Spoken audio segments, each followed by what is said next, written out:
Welcome back to another episode of Light Between Us. This is a podcast with no rules, no boundaries, and no expectations. It just is. These are unscripted conversations with those I have real relationships with. This is not an interview or informational podcast, but a podcast of witness to the living example of healing through relation 2x2. This podcast is a space for us to meet fully in the present and to allow the miracles, the love, and the light to shine through. A reminder, we do not wake up alone. We remember the truth 2x2 as the light reveals itself in the space between us. We are back again with Joy. I think this is episode 5 with Joy, which has just been so amazing and so beautiful that Julie brought us together and that we just continue to follow the rabbit hole wherever it goes, deep in faith and trust and surrender, and you really get to witness a 2x2 moment, and you have to wait until the end because Joy really shares how the conversation today has completely shifted her perspective and has opened herself to a different way of moving forward around something that has been a very integral part of her day to day and her rooting in God and Jesus and her faith, and maybe something she never thought would change or never thought it could change and still have positive outcomes. I don't know. It's really beautiful and you get to see that. We also get to talk about a wonderful weekend she just had with graduation and celebration and also endings and beginnings and moves and how we can just view things in such a different perspective and be able to see where these feelings of love and joy and happiness truly are coming from, and that it is not from outside us, but always from within us. And I know that is such a loaded statement, it always feels like, but I'm sorry, friend, it's true. And Joy and I talk about this deeply in today's conversation. So without further ado, do all the things, please. Like, subscribe, turn on notifications. That's how we get out to other people so that they can also receive the love and joy that lies within for all. So thank you so much. And here it is. I was telling someone, I think it was Scott. I was telling her, she mentioned about Cease being on the podcast, and I was like, oh yeah, and you know, Joy that Julie talks about, she's been on the podcast. I think this is like 5. I think this is like our fifth conversation, which is so fun. I'm so excited to be here again. And anyone watching us on YouTube, I was just telling Joy that like we're in this old house and I don't have my legs on the ground, so you might see me slowly move from side to side.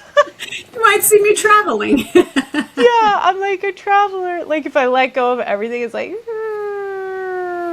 Oh yeah. Worse. I could just. Oh my God! It goes all the way. Like. You could just like spin a whole 360. Yeah, exactly. Yeah. We're renting a townhouse right now. We've been renting it for the last year, but it was brand new construction. And there's the garage and the storage room and all of that is under the main floor. And I started to feel kind of a creak in the middle of the floor. And I was like, oh, that's kind of odd. And over time, it is literally just like this bowed floor. No. And the dining room table that we bought, where this bowed floor is sitting, is a very light, very inexpensive table. So it's definitely not the table. Just like an IKEA. We never sit at it.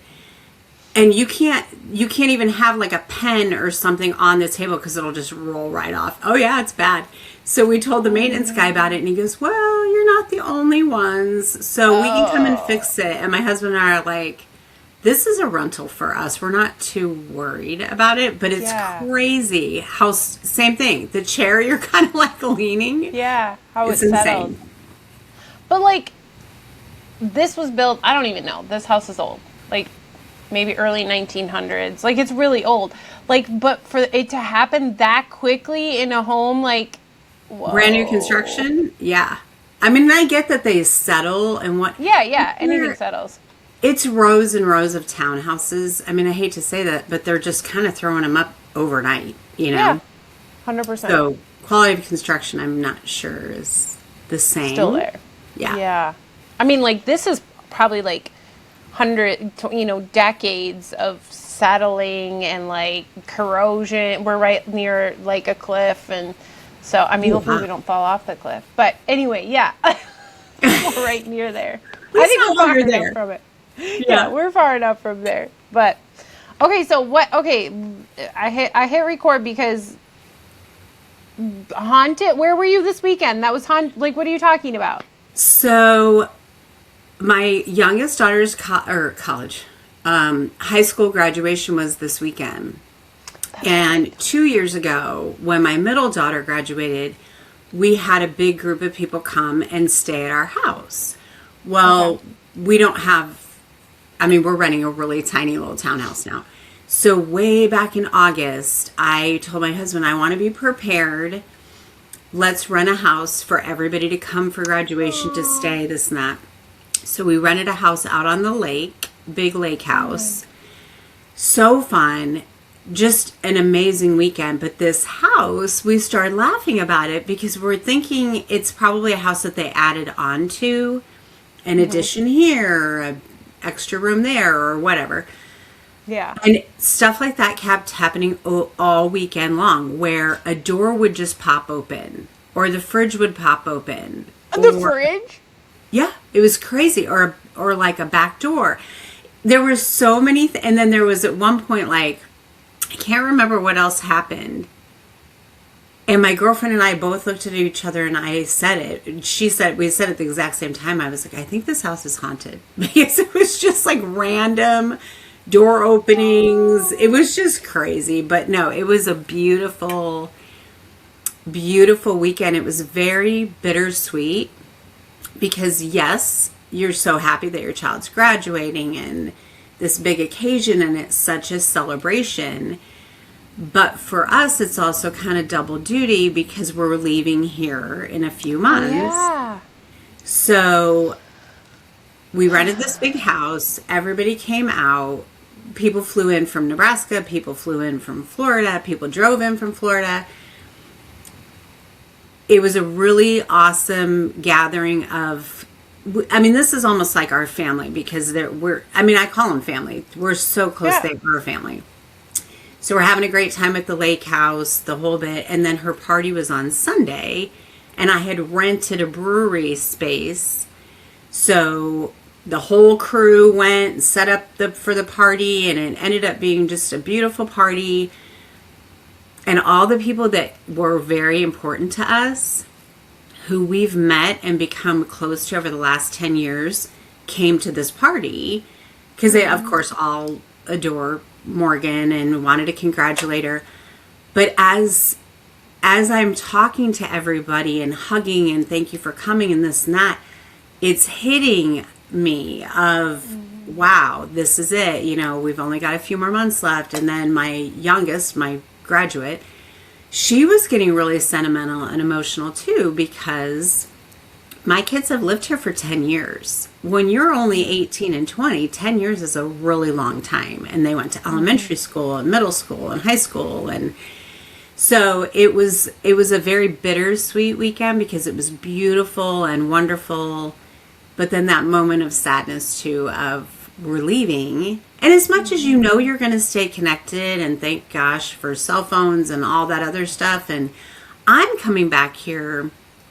Minimum, I'm coming back here every 3 months for another year because I'm going to stay with all my doctors here. Oh, yeah. Okay. So, and there's just different events. Like a very dear friend of ours, she's family too. Her daughter is still here. She's going to be a senior next year. So we'll come back for her dance recital and all that. But it's not the same as your day-to-day, hey, do you want to grab lunch, in a couple weeks or whatever.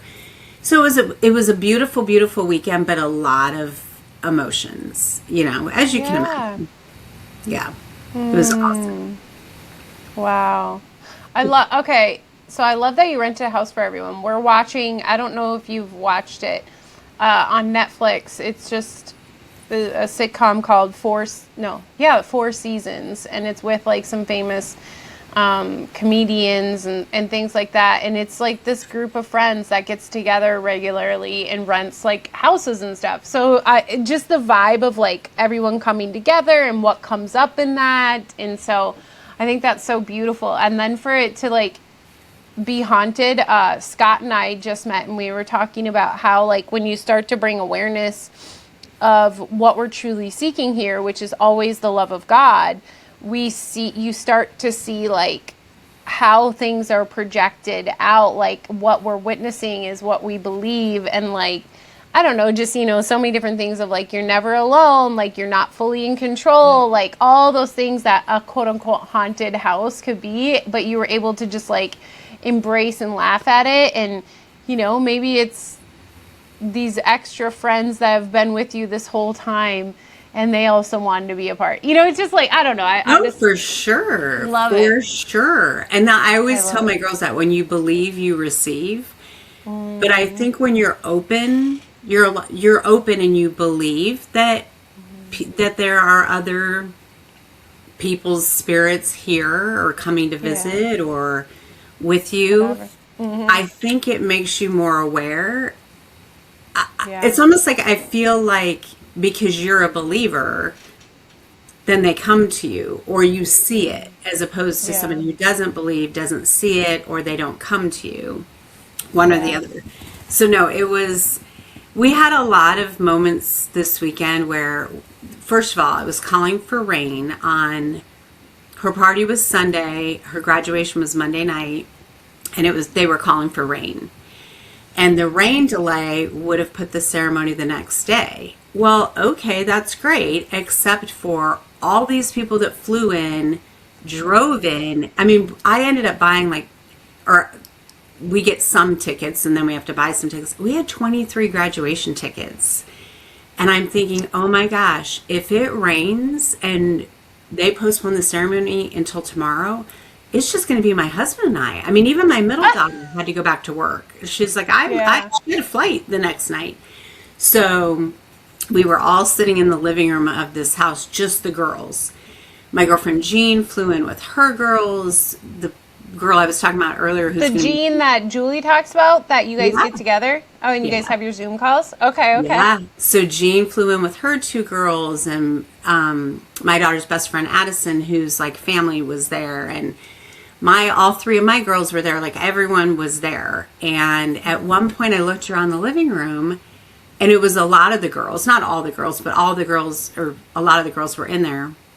And I said, you know what, girls, can we say a prayer together? I've been praying on my own for no rain Monday night, but let's pray together because I feel like there's power in numbers and community. And so we did. We sat down and said a prayer about Monday night, and it rained in the morning. Well, I shouldn't say morning.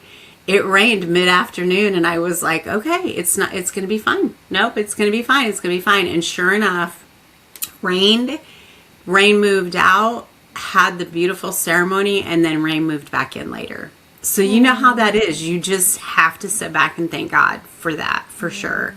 But they do such a cool graduation where they have it in this ballpark, like a baseball. This is a high school graduation, right? This is high school graduation.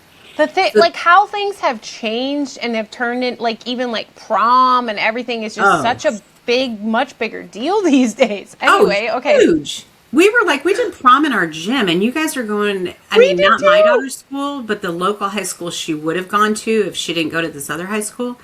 They do it at the Ritz in downtown Charlotte or uptown Charlotte.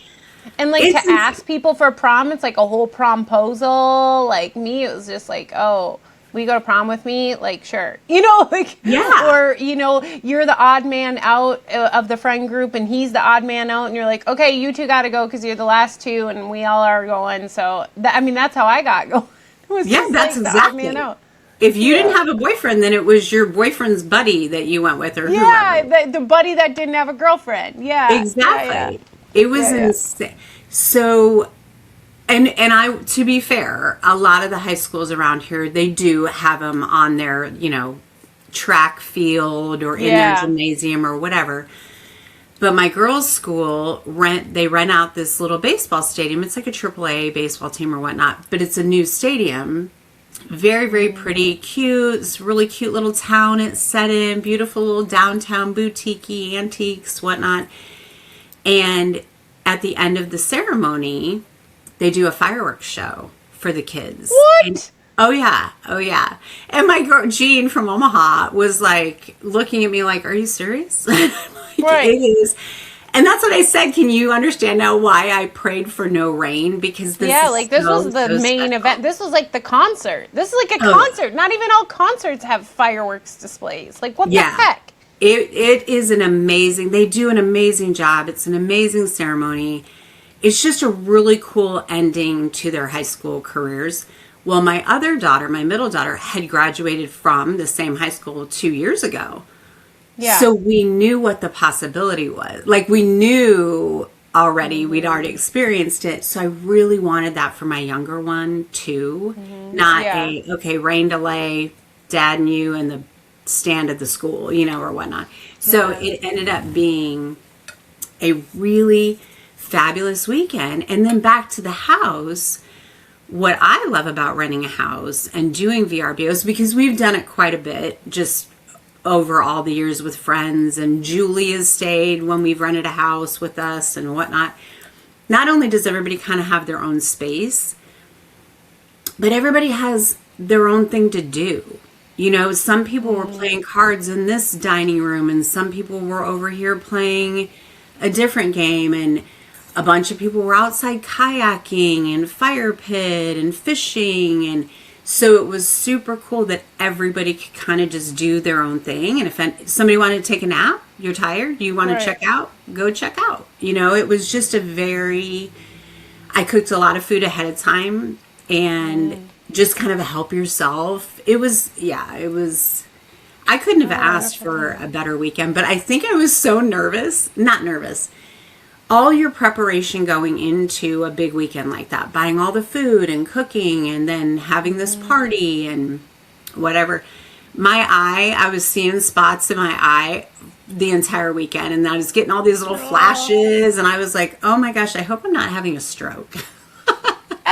But it feels better today, so I'm like, okay, maybe it was just a lot of tension that I didn't realize that I had. Yeah. So yeah, but it was amazing.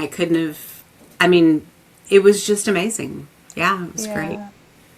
Well, it sounds like, I think in those events, they are so often used for opportunities of deeper trust and deeper surrender and, or like chaos, right? Like it's kind of, especially we want everything to be perfect, but the problem is our belief of perfect is so different than the belief of God's. Sometimes it aligns and we think like, oh yes, God's plan, like my plan was the right plan because that was God's plan. Like when I heard you pray for no rain, I know you really wanted your daughter to experience that because your other daughter did. But knowing you in our conversations in the past, yes, that was like your prayer as a mom, but truly deep on your heart, your prayer was like, help us to accept and enjoy whatever comes through, right? Like whether it's rain, whether it's not. And I think that's why we get like caught up in these expectations of things going perfectly. So many people like who rented the place with like it being haunted and all these things happening, if they were really in this state of needing to control and perfection, that could have like derailed the whole thing. Like they could be like requesting money back and like seeing it as a negative. And so, yeah, I think especially like, like family reunions, graduations, weddings, funerals, these moments that we bring people together and we almost feel like we're in charge. Well, we do. We feel like we're the ones that are planning it and that's in charge. But when you have this deeper faith and relationship with God and trust and surrender, that like you're just like you and I talked about, I think our last podcast, you're just being the hands and the feet. Like you're not actually the one orchestrating it all. You're just like playing the part in the orchestration. And so it's this deeper trust and surrender that like, I know my view of perfection is this, everybody enjoys the food and, everything goes well and we have the graduation. But I'm also open to accepting if that's not what your plan is, God, and I can surrender to that in the moment. Oh, 1,000%. And you said it very well, because when I do pray certain prayers, I always tack on or start with, if it is your will, you're in control, it's your call. I'm just asking. You don't receive unless you ask. So it's funny too, because I know I've told you this before, that I start my day with my devotionals, and that's just kind of my alone time. I do my coffee, I read all my devotionals. Well, being at the house, just being busy, getting up to make breakfast for everybody, and just kind of being, okay, today's the day I got to go run all the last minute errands or whatnot. So Saturday, got up early, did not have a chance to do my readings, and because then I go and look at my Bible verses and whatever. Yeah. So, okay, give yourself a break, Joy. You're not in control. Now it's starting to be like, you don't want that to be, idols either. Right. So I'm in my head like, okay, you're fine. It's okay. You can catch up tomorrow or whatever. Well, my girlfriend Jean and I went and ran all these last minute errands. We're going to get the cupcakes, and now we just need to go buy the flowers for the centerpieces. She and I went to 3 different stores, could not find white flowers. We're asking, we're calling. White? You couldn't find white? White's like a normal white. White's white. Like, it's not you a would special think color. So. I know, you would totally think so. And then I started getting really uptight and upset with myself, because I was like, Joy, why didn't you just order everything ahead of time and then go pick it up? And why did you think that it was going to be okay to do this? And then I was really hungry, so I started getting hangry. And Jean, because she's like my sister, knows me so well. I looked at her and I said, you know what? Let's just go back to that first store and buy the roses that I didn't feel like were very nice. I said, you know what? Let's just go get them. Forget it. Let's just go get them. Let's get back to the house. We have other stuff to do. Not a big deal. But it was the one time in kind of that moment that I was so irritable and I was mad at myself, but just not in a good, and I had been so relaxed and so easygoing and just be grateful, Joy. And if the balloon arch for the party falls off the wall, who cares? Like, it's all, good. Everybody's here that you love, whatever. And that moment I started to get really frustrated. And I told Jean, I go, Jean, I'm telling you, if I don't start my day off with my devotionals, my whole day is off, because just like you said earlier, it reminds me when I'm reading my devotionals that I'm not in control and He's in control. And it's very centering and peaceful and grounding for me to be reminded of the different things that come up in different devotionals. Kind of the same thing on control. Joy, you're not in control. He is. Trust Him, blah, blah, blah. So it was such an example of forgetting for a second that's not important. And I had this grand plan in my mind of how the flowers that we wanted to get. And then I was like, this is silly. It's fine. It's okay. And then we kind of moved on. But I told Jean, I go, tomorrow morning, I don't care if I have to get up 2 hours early. I'm getting up by myself, doing my readings. And sure enough, I did. And it was a completely different day. You know what I mean? Yeah.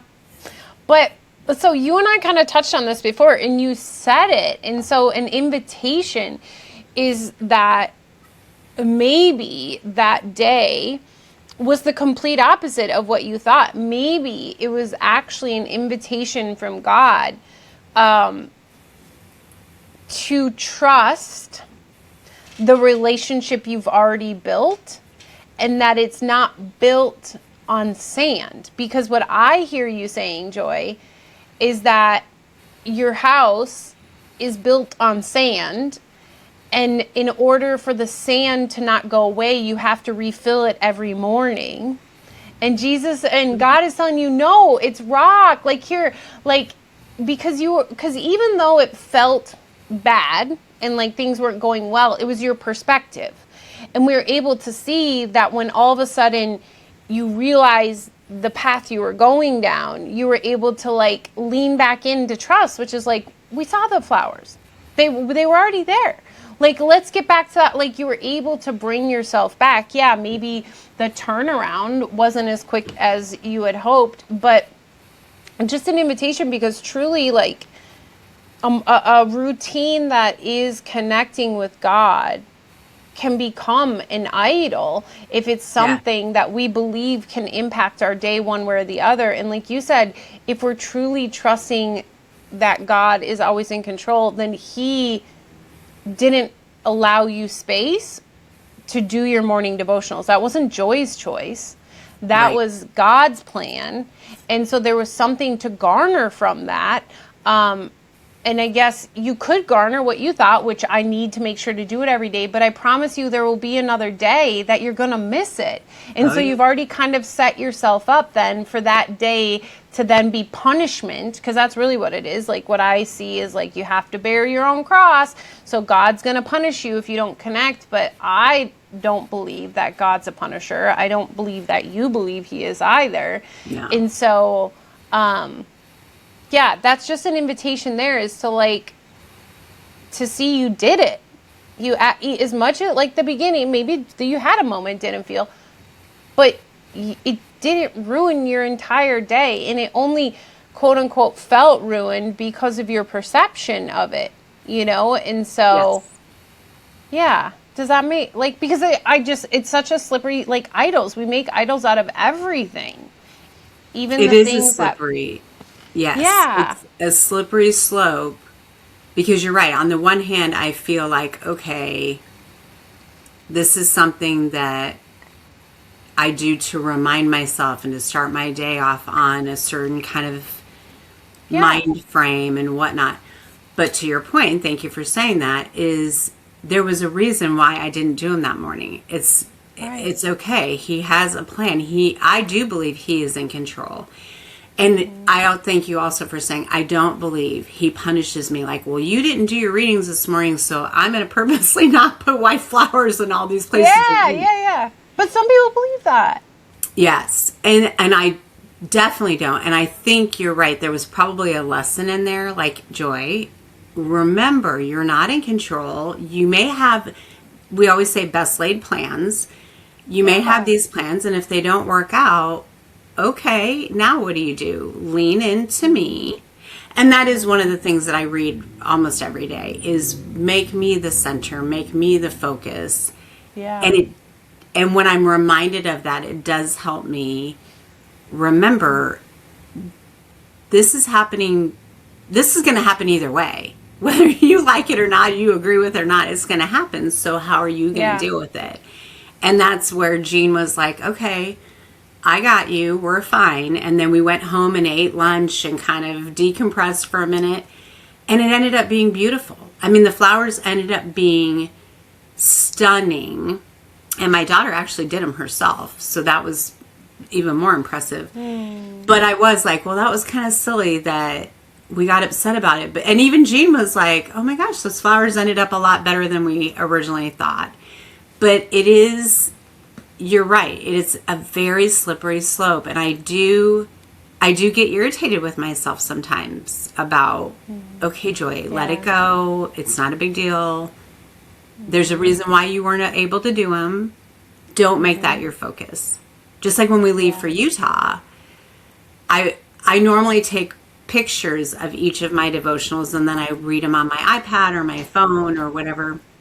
And then I thought, you know what? I'm not even going to take pictures of Monday and Tuesday, because I'm going to be so absorbed in what we're doing and what we're focusing on that now I'm purposely a little bit like, it's okay. You're going to be doing other things.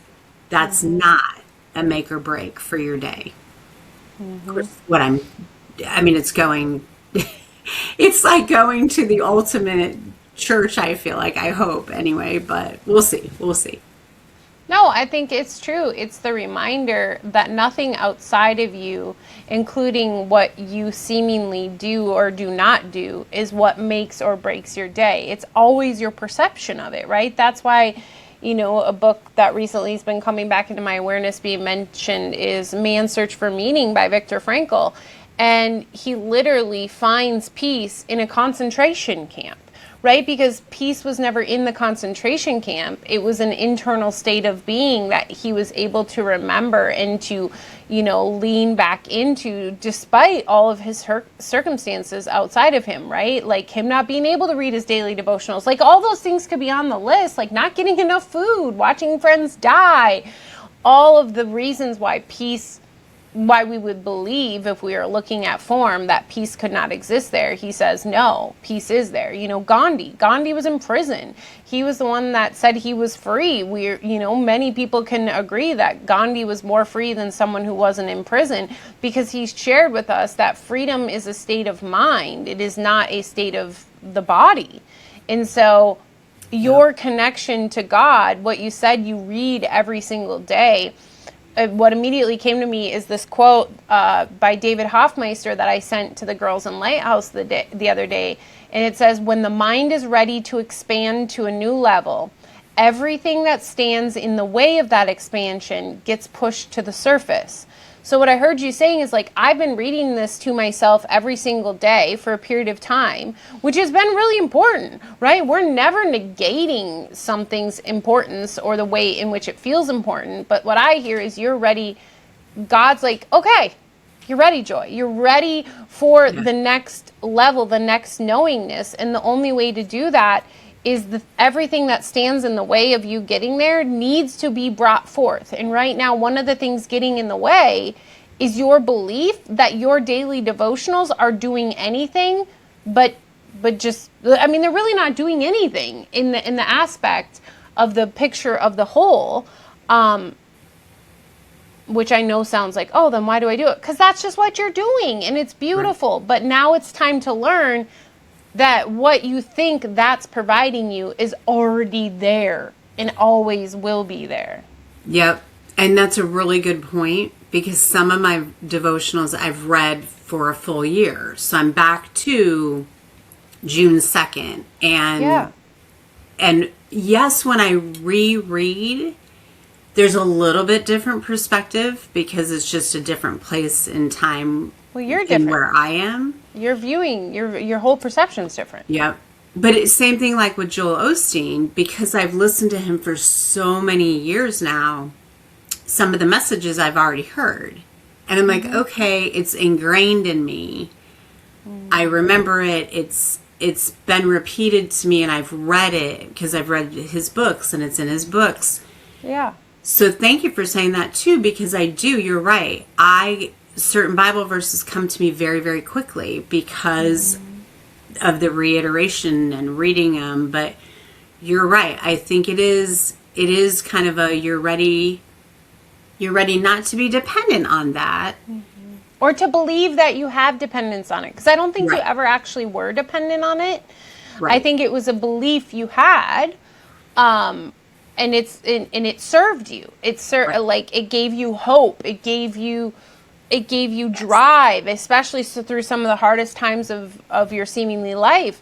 And so it's like, things serve a time and a space. And I think that's one of the things that we struggle with too as a whole, is this belief that it's not bad if something no longer serves you. Right? And that's why it's so hard for us to let go of old friendships, let go of, old people we look up to, when all of a sudden we start having views change and being like, they don't really resonate. Our first go-to is something's wrong with us then. Like, what's wrong with us that we don't resonate with them anymore? What's wrong with us that I haven't read my devotionals in a week? Like, that's bad. I must be going down a bad path. But it's not. That's X plus Y does not equal Z all the time, right? It's just our perspective of it. If we believe it's bad, then that's what we'll begin to see. We'll see that our day looks bad because of this, which is unnecessary. We don't need to do that. And I think that's the beauty of your story, is maybe you didn't have that awareness until we're having this conversation now, but you did spend half of your day living the belief that if I skip, even though it wasn't conscious, We Right. know because you were stuck. You couldn't find what you were seeking. You were like literally, you set up your whole day to be shit. And it was most likely a punishment unconsciously for not doing something you thought you had to do. But then halfway through the day, you called its bluff. And you're like, I don't want to keep to live this story. Yeah, tomorrow morning I'll get up 2 hours early and read my devotional or whatever because I feel called for that. But we're not going to finish the rest of the day in a shit show because of missing it this morning. Yep. And to me, that was a direct example of like, you don't ever have to feel the shit show, Joy. Like you just saw that. God showed you. And you were open. To your point, maybe that was the lesson. Like, you know what? That is the lesson there of remembering too on my own, just to say, okay, focus on what's important, come back to being grounded, come back to your peace. Mm-hmm. And that's the other thing too, is that because that many people in one house is a lot. It's a lot of people. And there were times where, I shouldn't say there were times. There was one or two times where I was like, okay, I'm gonna walk away and go do something else because I feel my peace starting to escape me. And it was probably more around just the conversations that were being had that I was like, I'm just gonna excuse myself. No, you don't even have to feel guilty. Like just whatever, Joy. Because I feel you like having to like, because you feel a little guilty for. That's okay. It's okay. Like. Remove yourself. It's okay. It's okay to take a break. It's okay to, And you're right, because it's a guilt factor of, okay, everybody's sitting around the table talking, and now you're going to get up and leave and not spend time with them, and they came all this way. And there's a lot of people pleasing still that I'm very much aware of and that I work on, but I'm getting better at just being not so hard on myself with the guilt. And like I said earlier, I was mad at myself about the flowers. Like, you should have prepared better. That's unnecessary, Joy. You literally prepared for everything so much. This is the one, like, give yourself a break. You're way too, if my kids were talking to me the way that I kind of looked at that, I would be like, you're being silly. This is crazy. You're amazing, all the stuff. So why do it to yourself? Well, and the thing is, like, we just literally talked about how this is God's plan and we're just kind of playing the part in it.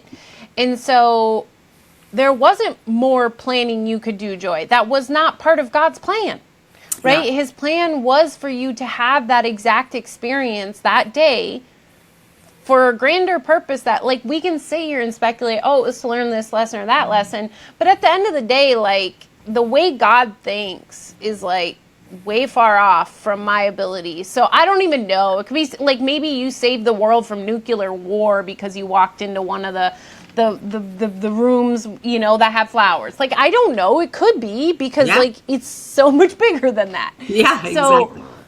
So that's the reminder, like, whenever you catch yourselves in the should've or could've or this or that, you're really arguing with God. You're really telling him that your plan was shit and you should have done better. We think we're telling ourselves, but then we have to ask ourselves, like, what is my belief? Well, I believe that God's powerful and that he has a greater plan than I could ever imagine. Well, if you truly believe that, then you can't put shame and guilt on Ashley without it actually being shame and guilt and judgment of God. That does make sense. That makes a lot of sense. Yep. And I mean, doesn't the Bible say thou shalt not judge? Oh yeah. Oh yeah. And to, like, judge God, I think that's, like, even worse than judging your brother. Oh yeah. And to say you did it wrong? Who are we to tell him he did it wrong? Exactly. That's the piece. So you're in the red flag zone if you're, like, attacking Joy. That's a good point too, because I look at him as a father and he loves us unconditionally and he protects and he provides, and He doesn't do bad things to us. He doesn't punish us, any of that. Right. So you're right to be like, well, this didn't go according to my plan. It's not my plan. And then to criticize him, it'd be no different than if one of my kids was like, Mom, you shouldn't have done that. You did that all wrong. Right. I would say, if they said it respectfully, but it's almost a little bit of a disrespect thing that you're questioning me, or you don't think I did it right, or, I mean, not that my kids aren't entitled to an opinion and all that other stuff, but you're right. To question the ultimate father is probably not a great idea. But I don't know, Joy, you kind of made my head go into like a rabbit hole when you said, when you were going there with like, if my kids question me, it's almost like that authoritarian where you can't question me, but then you slid into they're entitled to their opinion. So it has me thinking like, how we do one thing is how we do all things. And are opinions helpful, or is truly, and like anybody listening is gonna be like, what the hell is she talking about? And you might be too, Joy, but it's just like a thought that popped in my head, is like, are opinions just a new word for judgment? When you're presenting them, right? Like when you're coming to someone who's already done something a certain way, and you're like, well, my opinion. Yep. No, I mean, you're right. It's another way to say judgment. It is. Yeah. Like, I judge that you did it wrong. Yep. I was just going to say that you're measuring what you believe is right or wrong. Yeah.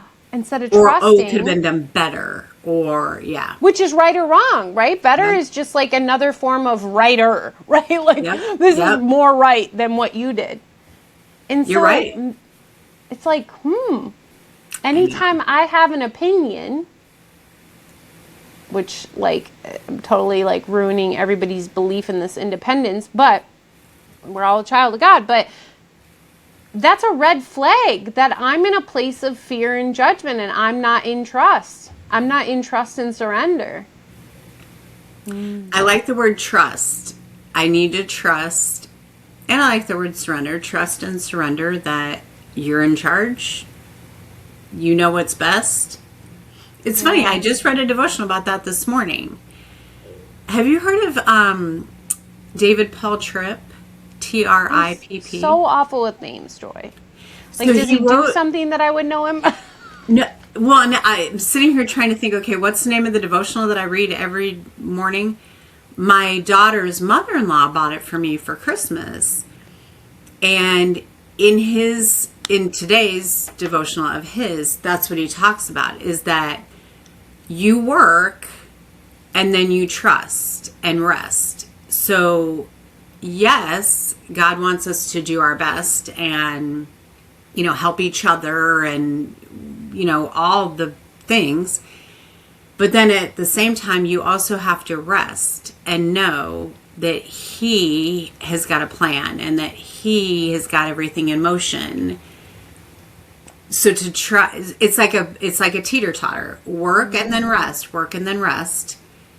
And when I was reading it today, I was like, that makes so much sense, because it was also talking about the discernment and wisdom to know when it is something that you're working on, or are you relaxing and letting him work on it? And because he said that, it's same what you said before. It's that slippery slope of sitting back and being like, well, God's got this. He's in control. He'll take care of it. Well, when your time comes, and I'm using this as an example, and if your time comes and he has said, preordained, this is your time to go. But in the meantime, are you doing things that are harmful to your body that's expediting that? So are you working at being healthy, but relaxing, knowing that he knows when it's your time to go? I don't know if that was a very good example, but it's that kind of knowing the difference between, hey, it doesn't matter what you do. This is what's going to happen versus, hey, you're working at something too. Yeah. And no, I think it was a great example, Joy. And how I see, where I'm moving to see things is that God isn't just in charge of what we appear to be the big things. Like, and not that he's in charge, but like the divinity behind it, I guess I'm saying. Like the divine script, and it's always for the remembrance of the love of God. So like you talked about, if it's your time to go, it's your time to go. But then you placed in the question, the working question, right? Like, am I working towards God's plan or away from God's plan? I don't believe you can ever not do that plan. You can never not follow that. So if it appears that I'm eating shitty and I'm going to die of diabetes, I feel like if I was focused on the working versus the rest, I could then shame myself that I have sped up God's plan. But isn't that like a catch-22 or a double, you know, the word where you're like a double negative, or like it doesn't make sense, because you're saying in one aspect that God's all powerful and he like holds the power, but then you just said that you have the power to speed up his plan, which means you're actually more powerful than him if you have that ability. So I guess to me, what if it's always rest? And sometimes rest looks like my body is doing things, but the rest that we speak of is in the state of our mind, like is what we feel inside. So if like say you're struggling with drinking and you want to stop drinking, but it's not happening, you have two options. You have the option to rest mentally and see like it's still being used, obviously. Like if God didn't want to use it anymore, I wouldn't see it anymore. It wouldn't be happening anymore. And so you have this ability to be restful and trust and just like have this peaceful state of mind versus this chaotic, shameful. And we see it with Mary. Yes, the chosen, Mary. So we see before God calls her by her name, like they send in the like all these, because she goes crazy. She literally turns into like a rabid, crazy, possessed human being. Yeah. Right? And so they come in believing something is wrong with her and that they must fix her because what she is displaying is bad. Right. They can't fix her. The rabbi gets scared of her. He whatever. And then we see Jesus, and anybody listening in, I'm of course like referring to how The Chosen depicts it because it's so beautiful. It's such a beautiful episode.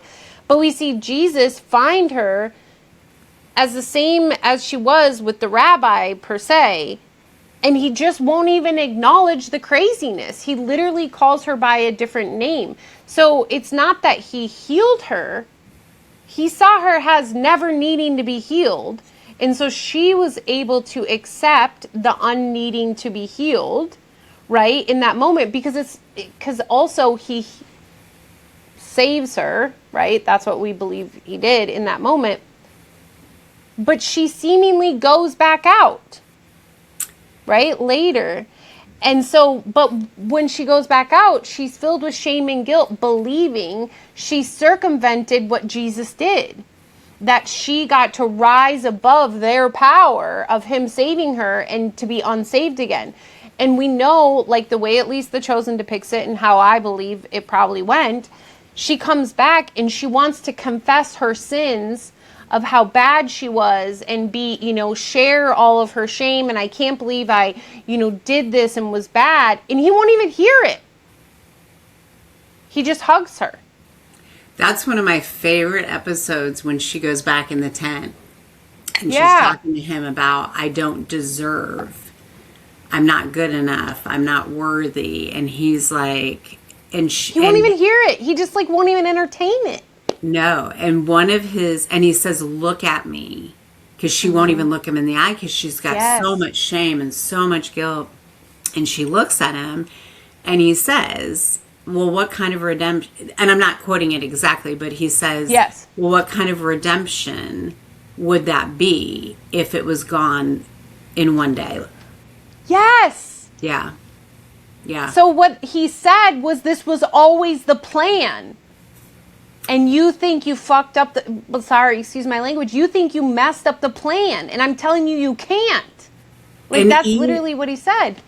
And even when he called her name, that first episode, when he called her by her name, I think it was more, as you've said before, it's remembrance. It's remember who you are. You're not this person. This is what may have happened to you. And you're not, and the way you're feeling about it, but this is not who you are. Right. Yeah, it's a really good, so it's so funny when we were at the house this weekend, because I can't remember now who I told and who I didn't tell that I was going to Utah to the Chosen and this and that. Oh my gosh, that's coming up. We haven't even talked about that yet. I know. Dave asked me this morning, my husband was like, "Are you excited?" And I'm like, my eyes feel like little apricots and I'm so exhausted from the weekend still. I have not even unpacked and cleaned everything up yet. But, and I said I am excited. I will be very excited. But I was talking to my mom and dad or somebody. I was talking to somebody about it and I said, yeah, really excited and this and that. And it must have been my parents because they're like, wait, what is this?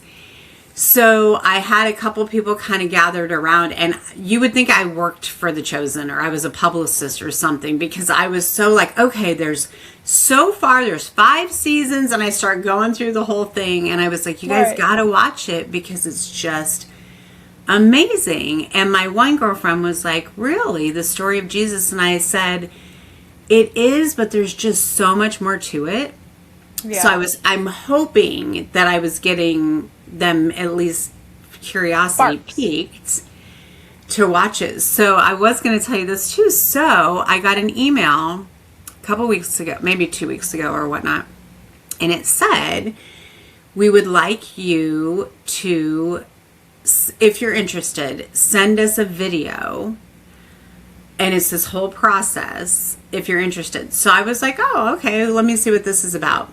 So it was basically you're recording yourself answering 3 or 4 questions that they gave you, and then you submit it. And if they like your video and they select you, then when we get on set and you're in your costume, they film these little vignettes, clips, if you will. So if you go on the app, I went on last night, there's one on there right now from, I think, season 5 extras or whatnot. So I did it. I sent in my video. I haven't heard anything. I don't know if I ever will or whatnot, but it was basically, what is The Chosen meant to you and this, that. So one of the questions, and there was only a couple, one of the questions was, what was your favorite moment? What stood out to you the most? Yeah. And there was, of course, as you know, there's so many and you have to really, so I recorded and said my favorite moment is when the woman that's been bleeding for 12 years touches the thread of his robe. And then I said on the video, just like when we went to Chosen Con in the prayer room, there was a picture of it. Mm-hmm. That was so super, super powerful because she was healed because she believed and had that faith.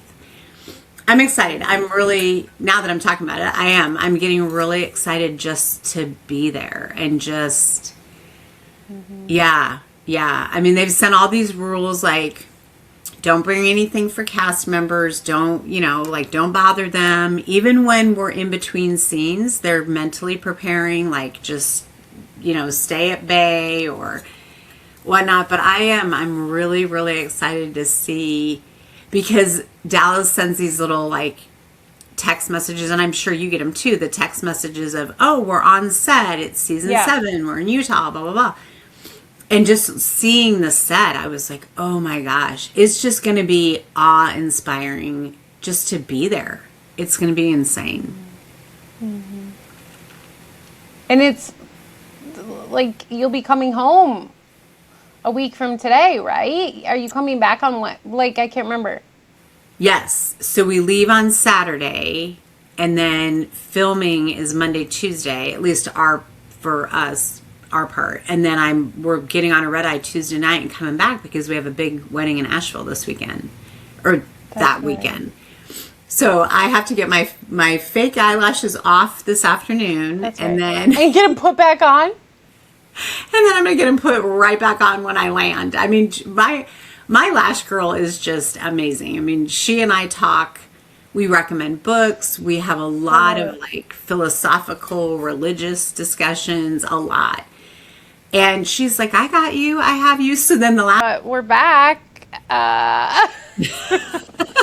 The lovely, like that, I will say, okay, so some of, you know, how I talked about, like, things are projected out for us to work through. And some of my greatest things that I just cannot learn the lesson or whatever it's supposed to provide is my storage space getting to be too much, like on my computer or my phone, so I can't take pictures or videos, or the dang internet speed. Like internet speed not being good enough for, you know, making this video or that. Like everywhere we have gone, Joy, starting from when I started making videos in Tampa, and it has just, I mean, there's been moments of reprieve, but they look different. Remember at the last space we were at, the last house had amazing internet, but the lighting was awful. So I was like in this dark space. It was like so dark. So it's like, I don't know, man, but it is definitely something that brings up like stories of frustration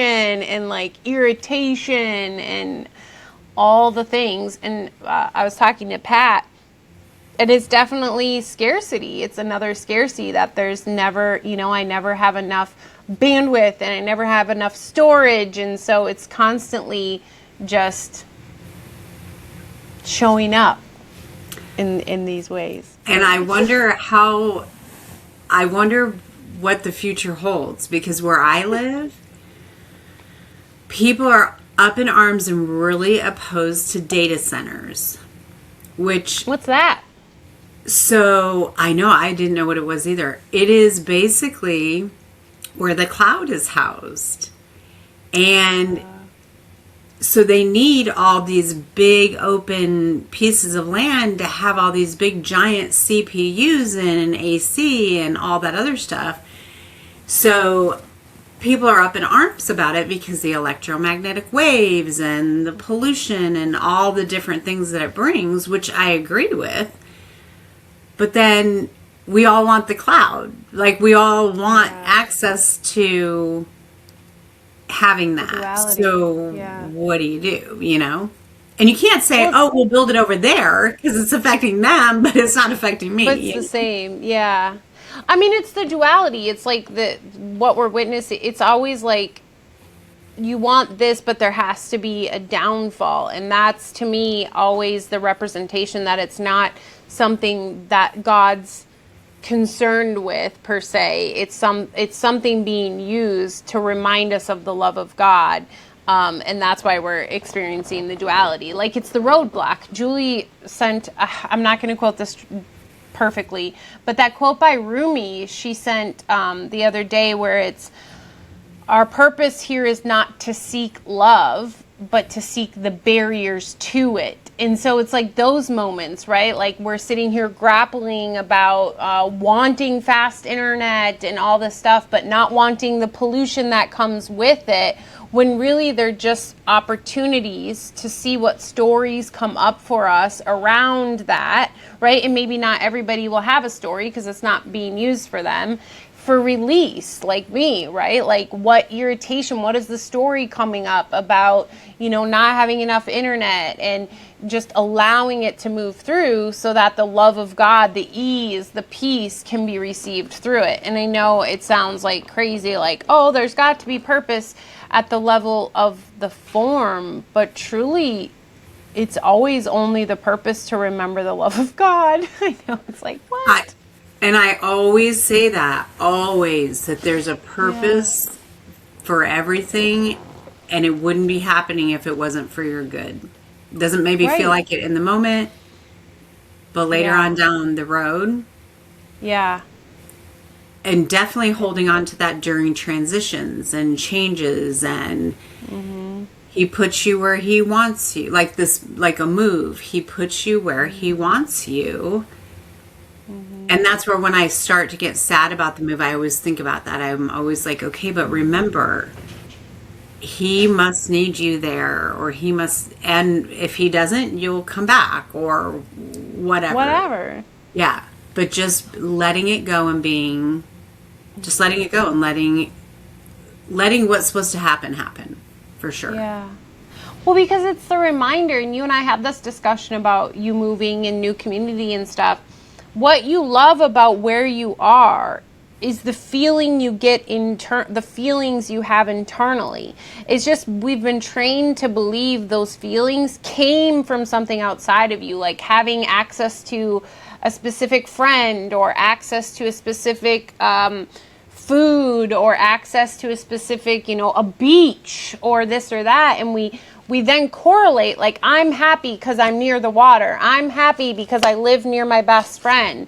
But the truth is, like, the happiness is a space within, and then what you're witnessing outside is that. So you moving, it's so beautiful that you have this space, seemingly a location and people that you've been able to experience the internal place you can get to, because it's the reminder that you can have that everywhere. Just like your morning routine, right? Like God was reminding you halfway through the day, you finally listened and we're like, oh, that's right. It doesn't matter that I missed my routine this morning. We can just go buy those first flowers, and we can just go back and eat and quit torturing ourselves, because I can choose within how I experience this. And that's like the freedom of choice, is how are you going to view the external?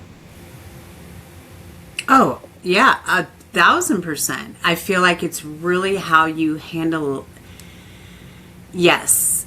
Because to your point, when I moved here, I was very, very sad about leaving Florida, and okay, how is this going to work? And I got to start all over and this, that, and then fast forward 10 years. And I'm like, oh my gosh, I put down roots and the people and whatever. But you're right. It was such, and I already told you this before, the epiphany that I had and this mindset that I had, and it kind of just changed and shifted my perspective on how I was looking at it, for sure. And it's funny because somebody else said that to me too. It's such, and I don't want to say a cliche. It's not a cliche. It's a quote. The whole, don't be sad that it's over. Be happy that it happened. It would be kind of almost a bad thing if I was like, oh, I can't wait to get out of here, and I hate it here, and it's just awful, and this and that. I should embrace and be happy that I'm sad, or at times sad, because that means some wonderful things have happened, and I've made some wonderful friends that I'm sad to be leaving them. So it goes back to my word of gratitude. I keep joking about it, but getting a tattoo on the inside of my wrist that says gratitude, because that is what just sums up everything for me, is just being grateful for even the not so great stuff. I mean, it brings you where you need to be sometimes, whether it's painful. Yes, we don't like to go through the pain, but I always say that the rainbow after the storm, because a lot of beautiful things come after something painful too. Well, a grateful heart is a joyous heart. First of all, I want to say, and again, something is only painful because of our perception. And I think the rainbow after the storm is because the storm was a perception, and we only get to the rainbow by releasing the stories. And it's literally, if we think of we're seeking the light, which is, the love of God, when we go through the storm and we feel the rainbow, it's such a release feeling, because it's literally a release of a story that allowed us to experience the rainbow that was always there. Right. It's just our story of the storm.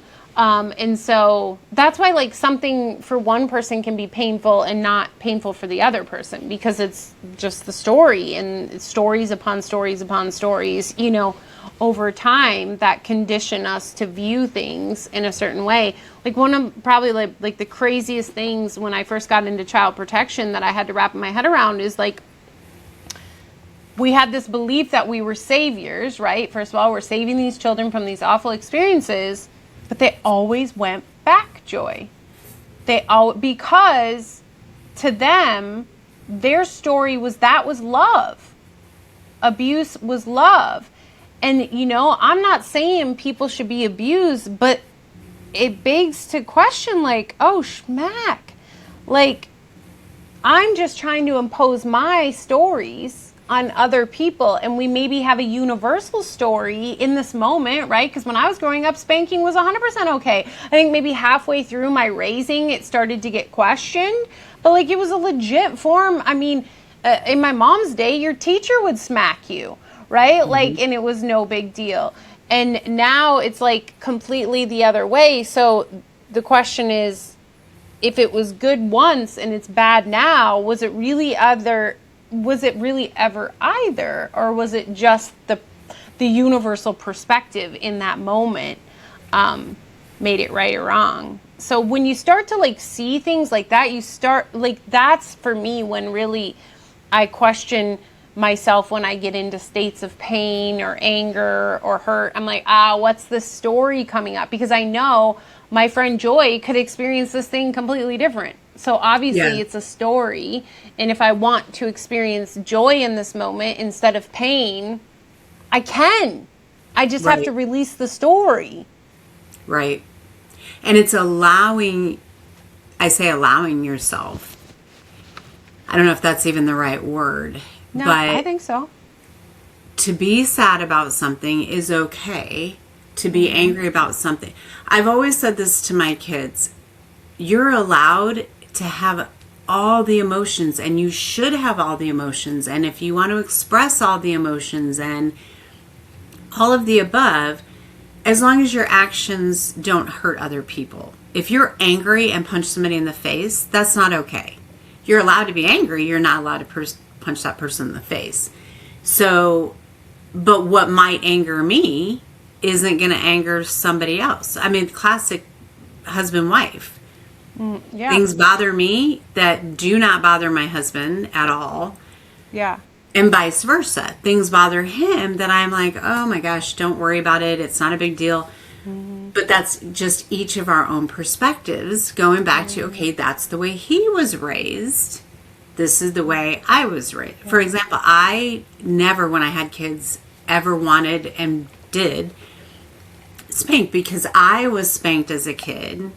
So I already had my stories about it, and I already had my feelings about it. So when I met my husband, I was like, this is just not something that I'm okay with. So it was never even, he didn't say, well, I was spanked. You know, I think it's okay. I just was very from the beginning. But it's, again, based on my experience and my beliefs and how I view it. Right. That's what worked for my family. If somebody else were to say to me, oh yeah, I gave my kids swats on the behind, or oh yeah, okay, that's how you did it in your family, and that's what worked for you guys, not for me. You know what I mean? Right. Okay, so I took my do not disturb off so I could text you, and sure enough, my phone rang. Oh, sure enough. So I was like, I thought we put it, maybe you didn't put it on do not disturb. No, I did. Perfect. And then I took it off. But anyway, so it is. I think it's a perspective, and then how you deal with that perspective. Yeah. And then I think it's like a full circle to what we said earlier. It comes into then opinions, right? It then comes into like, oh, but my opinion is that, and it's like, what is the intention behind this? Like, we know we all have different perspectives. And if we're trying to convince other people that ours is right, it's really, we're trying to convince ourselves that ours is right as well, right? Because you know as well as I do, if you truly believe something's true, you're not going to waste your time trying to convince someone that doesn't believe that. You're just like, whatever, believe what you want. This is what I believe.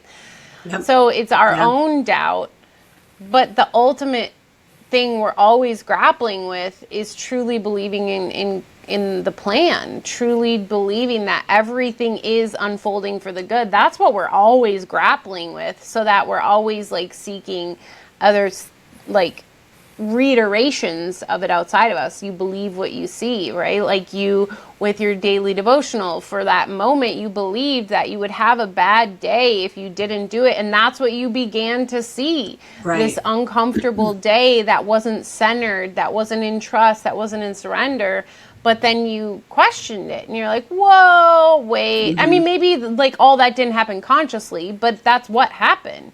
And you like were able to be like, there's got to be a different way. And then you were presented it. And, you know, right now you're back reading your devotionals every morning, which is wonderful. And it's a beautiful part of your day. But now you have that to pull on next time that plan, it doesn't go your plan, it goes a different plan, and you don't get to do your devotional. You can be like, yes, I remember the flowers, the white flowers. I remember the whole hangry. And we don't have to go that route. We don't have to go that route if we don't want to. You're exactly right. Even just having this conversation has put it into such a different perspective for me.